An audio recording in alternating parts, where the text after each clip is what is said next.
Donc, vous êtes le président de la Fondation pour la recherche et l'innovation, n'est-ce pas?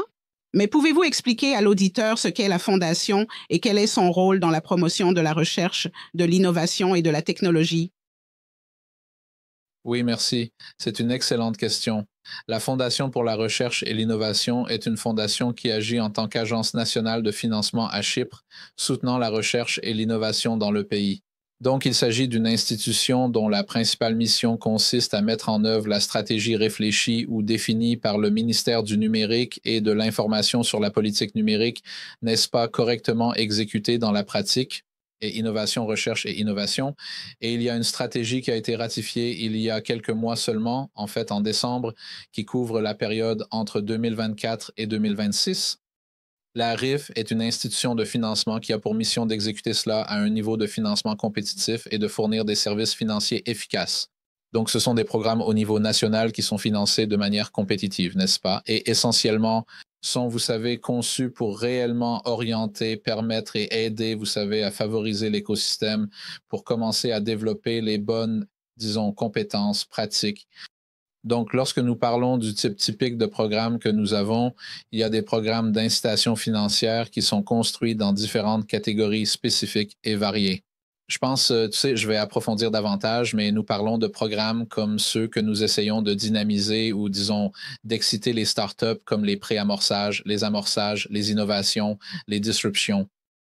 Et puis, il y en a d'autres qui couvrent d'autres domaines qui sont purement des domaines de recherche, comme la recherche en entreprise ou le doctorat en entreprise. Nous en avons d'autres qui couvrent le passage vers Horizon.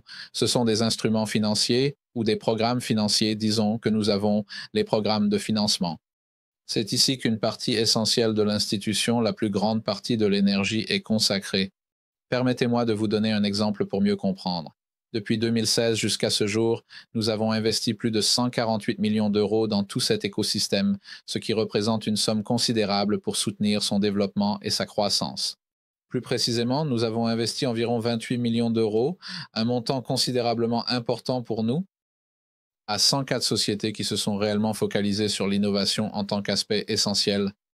Cela a créé environ 345 emplois, ce qui est important pour nous dans la création de ce que nous appelons la durabilité dans l'économie. La plupart des personnes mentionnent la R&D, mais elles ne font souvent pas le lien entre l'innovation et la R&D. Donc ici, je vais m'arrêter un instant et dire que pour nous, la recherche et développement n'est pas seulement de la recherche. Oui, il y a la recherche fondamentale ou la recherche sur le terrain, la recherche appliquée et l'innovation. Nous cherchons à mélanger nos instruments financiers pour créer un écosystème équilibré en obtenant un mélange harmonieux des deux afin d'atteindre notre objectif. Vous allez aussi jusqu'au bout. Et nous allons jusqu'au bout, oui, jusqu'à la commercialisation. Donc, avant de passer à autre chose, pour la prochaine période programmatique de 2021 à 2027, nous avons prévu 150 millions d'euros. Cela couvrira des domaines tels que la gestion des connaissances, le transfert de connaissances, l'innovation, le développement et l'internationalisation. Et en fait, c'est encore plus pertinent maintenant car il n'y a jamais eu de moment plus pertinent pour l'écosystème chypriote de commencer à externaliser tout le travail formidable, les recherches révolutionnaires que nous menons, ainsi que les innovations que nous avons.